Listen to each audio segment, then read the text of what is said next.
ನಾವು ನಮ್ಮಲ್ಲಿ ಜೈನ್ ಗೂಡು ಕಟ್ಟಿರುತ್ತೆ, ದೊಡ್ಡ ದೊಡ್ಡ ಹೈ ಬಿಲ್ಡಿಂಗಲ್ಲಿ ಜೈನ್ ಗೂಡುಗಳು ಕಟ್ಬಿಡುತ್ತೆ. ಇವ್ರನ್ನ ಕರೆಸ್ತೀವಿ ನಾವು, ಬರ್ತಾರೆ ಅವ್ರು, ಬಂದ್ಬಿಟ್ಟು ಅವರೇ ಬರ್ತಾರೆ, ನಾವು ಕರ್ಸೋದಲ್ಲ, ಅವರೇ ಬರ್ತಾರೆ. ನಾವು ತೆಗೆದು ಕೊಡ್ತೀವಿ, ಒಂದಿಷ್ಟು ದುಡ್ಡು ಕೊಡ್ತೀವಿ ಅಂತ ಹೇಳ್ತಾರೆ. ಆಮೇಲೆ ನಾವು ದುಡ್ಡೇನೋ ಬೇಡಪ್ಪ ನೀವು ತಗೊಂಡೋಗಿ ಸಾಕು, ಯಾಕಂದರೆ ನಮ್ಮಲ್ಲಿ ಮಕ್ಕಳೆಲ್ಲ ಇದ್ದಾರೆ, ತೊಂದರೆ ಆಗುತ್ತೆ ಅಂತ ಅಂದ್ವಿ.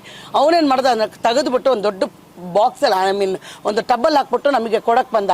ಅದಕ್ಕಿಂತ ಮುಂಚೆ ಏನು ಮಾಡಿದ್ದಾರೆ, ಒಂದು ಸಣ್ಣ ಬಾಟ್ಲ್ ಇರುತ್ತೆ ಅವ್ರ ಹತ್ರ, ಅದನ್ನು ಮೈಗೆಲ್ಲ ಹಚ್ಕೊತಾರೆ ಅವ್ರು. ಇದೇನು ಅಂತ ಯಾರೋ ಕೇಳಿದ್ದಾರೆ ನಮ್ಮಲ್ಲಿ. ಕೇಳಿದಾಗ ಇದು ಜೇನು ಕಚ್ಚಿದ್ರೆ ನಮಗೆ ಏನು ಹಾಮ್ ಆಗಬಾರ್ದು, ಅದಕ್ಕೆ ಹಚ್ಕೊತಿದ್ವಿ.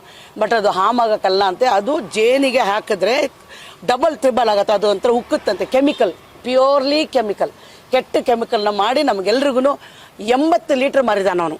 80 ಲೀಟ್ರ್ ನಾವೆಲ್ಲರೂ ತೊಗೊಂಡಿದ್ದೀವಿ, ಮಕ್ಕಳು ಮರಿ ಮುದುಕರು ಪ್ರತಿಯೊಂದು ಯೂಸ್ ಮಾಡ್ತಾ ಇದ್ದೀವಿ, ಅದನ್ನು ನಮಗೆ ಗೊತ್ತಿಲ್ಲದೆ. ಸೊ ದಯವಿಟ್ಟು ಹೇಳ್ತೀನಿ, ಇದಕ್ಕೆ ನಾವು ಕಂಪ್ಲೇಂಟು ಕೊಟ್ವಿ.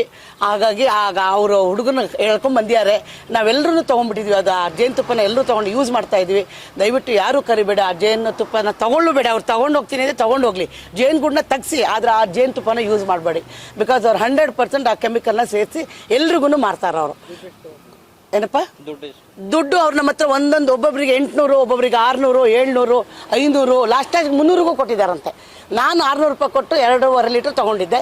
ಮಿಕ್ಕಿದವರು ನಾವು ಪಕ್ಕದಲ್ಲಿರೋರು 25 ಲೀಟ್ರು, ಇನ್ನೊಬ್ರು 10 ಲೀಟ್ರು, ಇನ್ನೊಬ್ರು 5 ಲೀಟ್ರು ಹಿಂಗೆ ತೊಗೊಂಡಿದ್ದಾರೆ. ಎಲ್ಲ ಮೋಸ ಹೌದು. ಎಲ್ಲರೂ ಒಳ್ಳೆ ಕೆಲಸದಲ್ಲಿರೋರು, ಡಾಕ್ಟರ್ಸು, ಇಂಜಿನಿಯರ್ಸು, ಪ್ರತಿಯೊಬ್ಬರು. ನಾನು ತೊಗೊಂಡಿದ್ದೀನಿ ಅಂತ ಅದಕ್ಕೆ ನಾನು ಹೇಳ್ತಾ ಇದ್ದೀನಿ. ನಾನು 2.5 ಲೀಟ್ರ್ ತೊಗೊಂಡೆ ಅಷ್ಟೇ. ಬಟ್ ಈ ಥರ ಆಯಿತು. ಅವ್ರು ಬಂದ್ಬಿಟ್ಟು ನಮಗೆ ಮೋಸ ಮಾಡಿ ಆ ಕೆಮಿಕಲ್ನ ನಮಗೆ ಕೊಟ್ಟಿದ್ದಾರೆ. ನಮ್ಮ ಹೆಲ್ತ್ಗಳದ್ದು ಅದು ದೇವರಿಗೆ ಗೊತ್ತು, ಯಾಕೆಂದರೆ ತಿಂದಿದ್ದೀವಿ, 1-2 ಸ್ಪೂನ್ ತಿಂದಿದ್ದೀವಿ ಸದ್ಯಕ್ಕೆ. ಆಮೇಲೆ ಸ್ಟಾಪ್ ಮಾಡಿದ್ದೀವಿ. ಗೊತ್ತಾದಮೇಲೆ ಅದು ಕಂಪ್ಲೇಂಟ್ ಕೊಟ್ಟು ಪ್ರತಿಯೊಂದನ್ನು ನಾವು ಪೊಲೀಸರು ನಾವು ನೋಡ್ಕೊಳ್ತೀವಿ ಮೇಡಮ್ ಅಂದಿದ್ದಕ್ಕೆ ನಾವೆಲ್ಲ ಅವ್ರಿಗೆ ಕಂಪ್ಲೇಂಟ್ ಎಲ್ಲ ಕೊಟ್ಟು ಇವಾಗ ಅದು ನಡೀತಾ ಇದೆ, ಕ್ರಮ ನಡೀತಾ ಇದೆ. ಹೆಲ್ತು ಖಂಡಿತವಾಗ್ಲೂ ಅದು ನನಗೆ ಗೊತ್ತಿಲ್ಲ ಏನೇನಾಗುತ್ತೆ ಅಂತ. ಎಲ್ಲ ಲ್ಯಾಬೊರೇಟರೀಸ್ಗೆಲ್ಲ ಕೊಟ್ಟಿದ್ದೀವಿ, ಅದರಲ್ಲಿ ಎಷ್ಟು ಕಂಟೆಂಟ್ ಏನೇನಿದೆ ಅಂತ ಹೇಳ್ಬಿಟ್ಟು ಎಲ್ಲ ಚೆಕಪ್ಪಿಗೆ ಮಾಡೋಕ್ಕೆ ಕೊಟ್ಟಿದ್ದೀವಿ. ಇನ್ನೂ ಏನು ಗೊತ್ತಾ, ಬಟ್ ನಾವು ತೊಗೊಳ್ತಾ ಇಲ್ಲ ಅದನ್ನು. ಆ ಜೇನುತುಪ್ಪ ನಾವು ಮುಟ್ಟಿಲ್ಲ. ಎಲ್ಲರೂ ಗೊತ್ತಾಗ್ಬಿಡ್ತು, ನಮಗೆ ಸೆಕೆಂಡ್ ಡೇಗೆ ಗೊತ್ತಾಗ್ಬಿಡ್ತು. ಹಾಗಾಗಿ ನಾವು ಬಚಾವದಿ. ದಯವಿಟ್ಟು ಬೇರೆಯವ್ರು ಯಾರೂ ಯೂಸ್ ಮಾಡಬೇಡಿ ಆ ಥರ. Thank you so much.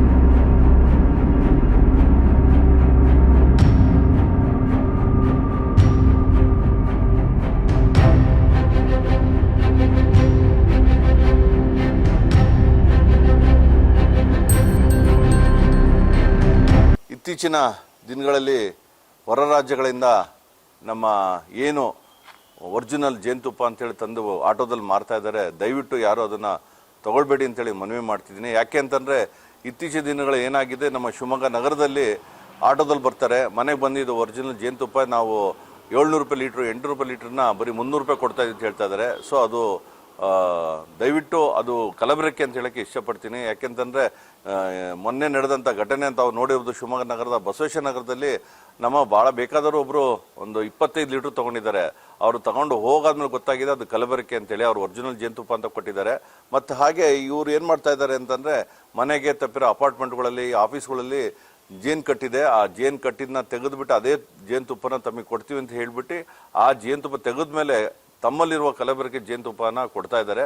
ಹಾಗಾಗಿ ತಮ್ಮಲ್ಲಿ ಮನವಿ ಮಾಡಿದಂದರೆ, ಯಾರು ಎಲ್ಲರೂ ಪ್ರಜ್ಞಾವಂತಿದ್ದೀರಾ, ದಯವಿಟ್ಟು ಈ ರೀತಿ ಬಂದಂಥ ಯಾರೇ ಬರಲಿ, ಜೇನುತುಪ್ಪ ಆಗಿರಲಿ, ಮತ್ತೊಂದಾಗಿರ್ಬೋದು, ಯಾವುದೇ ಕಾರಣಕ್ಕೂ ತಗೊಳ್ಬೇಡಿ ಅಂತೇಳಿ ಶಿವಮೊಗ್ಗ ನಾಗರಿಕರಲ್ಲಿ ಮನವಿ ಮಾಡ್ತಾ ಇದ್ದೀನಿ.